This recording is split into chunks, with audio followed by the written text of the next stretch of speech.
Hello everyone, I'm Doris McMillon, and I'd like to welcome you to Virtually Speaking Episode 5, which is sponsored by AG Semiconductor and D3 Semiconductor. Today we're going to be talking with Albert Vasquez from A Better Chance, class of 1976. Albert, thank you so much for being with us, and also let me say thank you for being the sponsor of our next 4 episodes of Virtually Speaking. You're welcome. All right, let me start with the first question because I thought it was kind of interesting. You said you began elementary school in the, quote, not so smart classes. How did that happen? And then how did you get out of those classes? Well, Spanish was my first language, so I didn't speak English very well early on. And in New York City, if you don't do very well, they put you in a 2-6 class. I was lucky enough that we had a substitute one day, and she gave me a bunch of math problems, and she realized I was going through them pretty quickly. And she said, "You don't belong here." So she was, her name was Morgan Stern. She was running a class, a 3-1 class, and she made sure that the following year I was in her class at 3-1. And she was great because through her, I got exposure to the Hayden Planetarium, and basically that was the start of my love for science. How did you first hear about A Better Chance? So The Better Chance came through one of my teachers. I had done very well through elementary school. I joined the SP program, which allowed me to go from 7th to 9th, so complete 3 years in 2.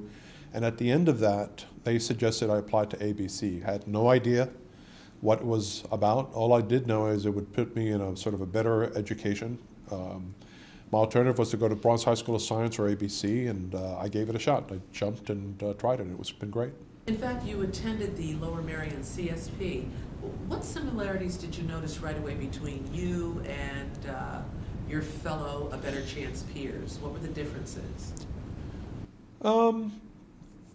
So the differences, we all came from different, I guess, in Washington, D.C., St. Louis, and I guess New York. We're all from a sort of inner city. It was great, different experience. I was probably the oddball in the sense that I was pretty quiet, studious, but we all had the same camaraderie. We were in a new environment, trying something new. That was pretty much, the guys were great. We had a great time. We shared a lot of experience together, but it was interesting kind of coming all together at that point. You said that you would have attended the Bronx High School of Science had it not been for A Better Chance.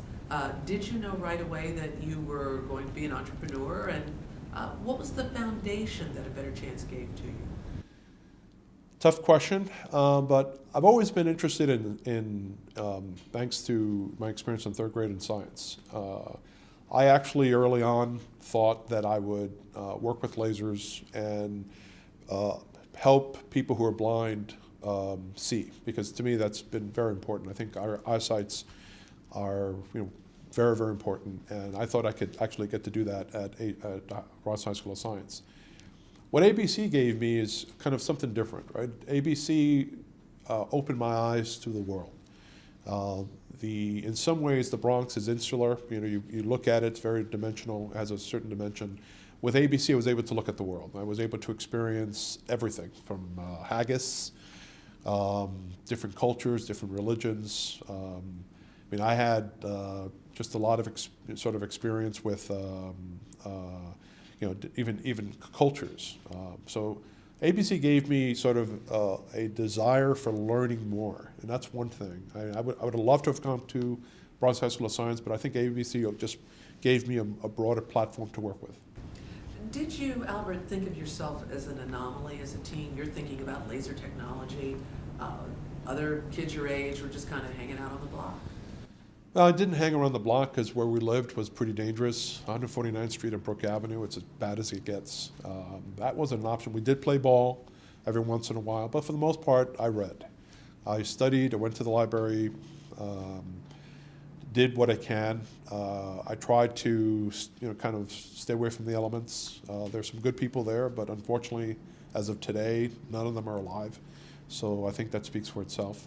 The library then was your safe haven. It was. It really was. It's. I threw myself into books, and in terms of being sort of an anomaly, I've knowledge has always been important. I used to write book reports on things I used to research, and I would give them to my professors or my teachers to see what they thought of it. Just not because I'm looking for credit, but just to see if I was kind of looking at this stuff right. So I remember looking at Kansas City or Tokyo when I was in my early teens, and I said to myself that I really want to travel, if I can, because there's a whole world out there, and I really wanted to get a sense of that. You're an innovator, you're an entrepreneur, and a venture capitalist, and you have incorporated some very important pearls of wisdom in your life that you don't stray from. And what I'd like to do is to be able to share them, and as I do, if you would elaborate on them just a bit. So, 1, you say learn 3 new things every day. Well, I got to give my dad credit for that. He simply said, if you learn three new things every day, your life will never be boring. And it's really true. Most people don't even think about it. But if you make a conscious effort to learn 3 new things, right, and you just wake up in the morning, you look at it, or at the end of the day, write about it, you'll be surprised how depth, your life will have a broad foundation, and it'll be pretty deep. Secondly, you said, do not overspend. So particularly today, is very difficult. People have a tendency of just living beyond your means. And you have to, when you live beyond your means, you end up getting yourself into a trap, right? You have to get a more expensive job. You have to do certain things. When you start compromising yourself, you have to try to live within your means. The millennials today, I've got to give them a lot of credit, are beginning to go back to that. You said, understand and realize that there will always be someone in the room who will be smarter than you, but recognize what you bring to the table that others don't have. So I'm a big believer that you have to work on all your foundations, right? Strengthen any weaknesses you have, right? The weakest link on a chain is the weakest link on a chain is what you have to work on. When you've done that, you broaden yourself, but you'll find that no matter, most people just really focus on their strengths, and they forget their weaknesses. And they end up being a one-trick pony. When and the reason why I always say that's not a good thing, because there is always someone brighter than you. My experience in the world is you'll find someone out there who's brighter in this particular issue and not that. I've always focused on providing a stronger foundation. So because with a stronger foundation, you can pivot. And that's an important aspect in life. You want to be able to pivot and take advantage of opportunities. So if you understand that there's someone out there who's always smarter than you, right, then it behooves you to really have a strong foundation and try to be as good in all the different skill sets you can. How important is resilience? Well, I'm a big believer in taking risks.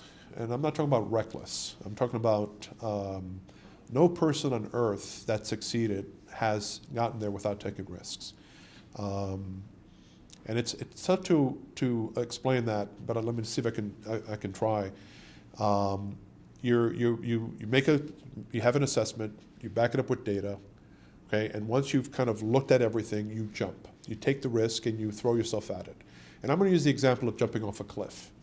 When you jump off the cliff, you look at the height, you want to know how you're going to jump in the water, you want to make sure the water's deep enough, you've worked all that out, and when you're ready, you jump. The exhilaration to jumping in the water is spectacular. The problem is, once you're in the water, currents, eddies, waves, things that you couldn't plan for, right? A broad foundation, right, gives you the knowledge base where you can then adapt. And it's that resilience that allows you to get out of the situation. So, you need to be able to have a broad enough foundation and that resilience to be able to do that experiment multiple times, right? And if you do that, you actually end up you're stretching your skin. You're stretching your skin. And that's what I tell everyone.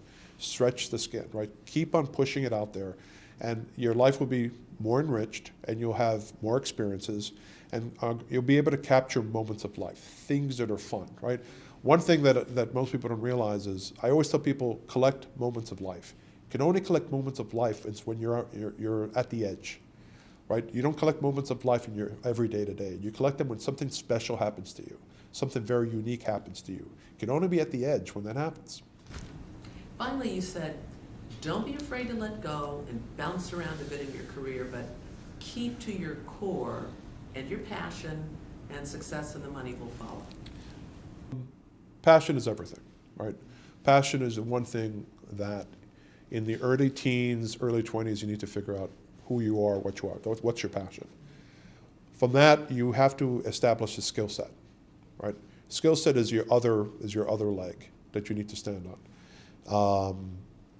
Once you have a passion and you have a skill set, you have the foundations to grow. If you have your passion and you have your skill set, right, you're never going to be dissatisfied.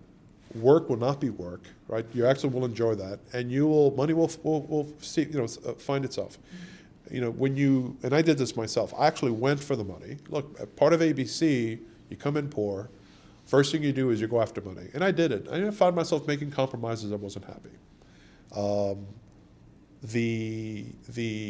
When I came back to my basic passion, my basic principles of technology, I found myself to be much happier. I was able to contribute more to the society, and as a result, it took care of itself. You like to find something positive about everyone. Where did that come from? ABC. You're in an environment where everyone is just like home, and you see all these new people, different faces, different colors, different religion, and you have to engage. So it's important to talk to them, and it's your obligation to engage with them. So you have to ask them, who are they? What are they? Look for the good in them, right? So from my perspective, I've actually believed ABC students should be the people who should be out there engaging, right? Because they're there to make a mark, right? The other people aren't going to make the mark. It's your job to make the mark. It's your job to engage, find the best you can find about people, highlight that point, and really have a conversation. So my whole life has been structured around, no matter who I meet, I try to find something positive about them, and we share those experiences. Well, you have a passion for sharing life lessons, and I think one of the things you said when you agreed to be interviewed is that you wanted to share some of those lessons with current scholars and your fellow young alumni. Albert, let's start with strengths versus weaknesses. So I would say strength has always been passion for technology, passion for change. I can see things both sides. It's one thing, as I kind of look for the goodness in people, I can see their perspective and my perspective. So I can try to mediate stuff like that. And I'm a big proponent in technology has to help the society.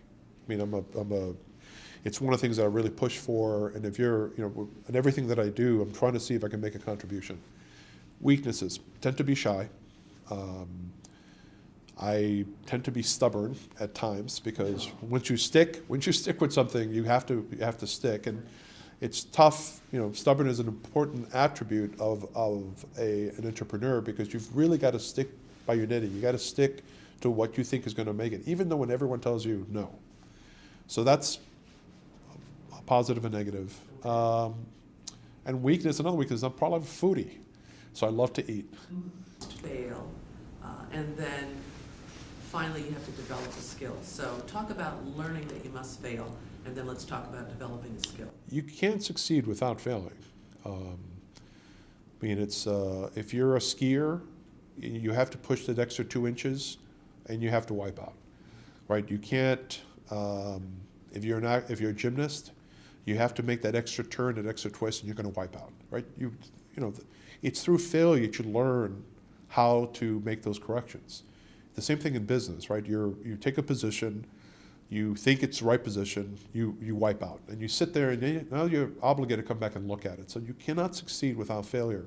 Those people who believe that they're not going to fail will never really succeed, right? It's only through failure that you actually can come to a realization of how to improve yourself. So that's important. After you determine your passion in your teens and in your 20s, you have to come up with a skill or skills. When you have those skills, in your 30s, you perfect those skills and you hone those skills, and I would say in your 40s, you monetize those skills. This is how, so if you have a passion and you have a skill that you love, the work that you'll be doing is not work, it's fun. You were accepted into the Booz Allen Technology Program, which you talked about a little bit earlier.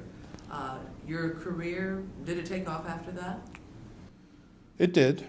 It did. I mean, the Booz Allen was probably one of the best jobs I've ever had. I mean, it's literally every 3 months, new project. Everyone in the group is as smart as everyone else. I mean, talking about feeling completely outclassed. I mean, that was a pretty impressive place. But we were there for a job. We had customers to guide, to teach, and I learned more in 4 years than I probably learned in 20. I mean, it was just an extraordinary place, and that really helped me. That gave me an incredible foundation in terms of skill-wise moving forward. I got to give them a lot of credit for that. Okay, is it true that you also turned down a job at Morgan Stanley working with derivatives? I did. So out of Amherst, I got 3 job offers. Working as an engineer for NASA. I always wanted to be a rocket scientist. That was what I was tempted to do. I got a job offer from Morgan Stanley to write derivatives, work on derivatives, which no one knew what they were at the time. But since I majored in mathematics, that made sense. And I got a job offer from Booz Allen. A good friend of mine, Paul Slavon, my best man, said I'm too geeky to go back to NASA, or to go to NASA. And I went with Booz Allen. I don't regret it. It was one of the best moves I've ever made in my life. Managing Director of AG Semiconductor LLC during the day, and you're also the largest shareholder, founder, and chairman of D3 Semiconductor. Any plans to slow down? No. If you really enjoy what you're doing, right, I don't know why you would retire. I love what I do. I love the people I work with, both at AGSS and D3. They're great people, great teams, different focus. And I really enjoy spending my time. I mean, we actually are thinking of starting up some other companies. Again, as a venture capitalist, right, you're looking at solutions that the marketplace needs. You look at technology to deploy those. You assemble a team, throw some capital at it, and you manage that as almost like an incubator and see how they do. And if you got the right business focus, and you have the right technology acumen, and you have the right acumen in terms of management and people, then you have a better than a 50-50 chance of making it work. And I'm lucky enough to say that in the things that we've been working on, it's gone well for us. All right, and what's on your bucket list? At one point, I would love to go up into space, just for the sake that I've done it. And with a little bit of work with Elon Musk, I might get a chance in the next 10, 15 years to go up in space. That would be my biggest thing on the bucket list. I mean, clearly, I'm going to travel the world. I plan to spend a month in a country each year. My wife and I are currently in the process of kind of discussing that, because no matter where I go, I can, with the benefit of the internet and cell phones, I could do my work. But my biggest bucket list is to go up in space. I think that would be cool beyond belief. Before we conclude, Albert, you said that you wanted to communicate to your fellow alumni how important it is to give back to a better chance. Why is that so important? Well, the better chance was the foundation of a sort of a series of different things that happened to me. I've always considered myself blessed that I went to ABC, a better chance. And we all need, I think everyone who's been through the ABC program, the A Better Chance program, has benefited from an experience. Hopefully you're better off now than you were before, and I would say for 95% of us, I think that would be true. And I don't think most of us recognize the impact it did have. So one of the things I would like to do is work with the alums and to figure out how to get more participation. Well, that is a rich opportunity to be able to do that. Albert, thank you so much for being with us, and also thank you for agreeing to be a sponsor for our upcoming episodes of Virtually Speaking. And I am Doris McMillon, and I am very thankful for a better chance. Thank you. Thanks so much.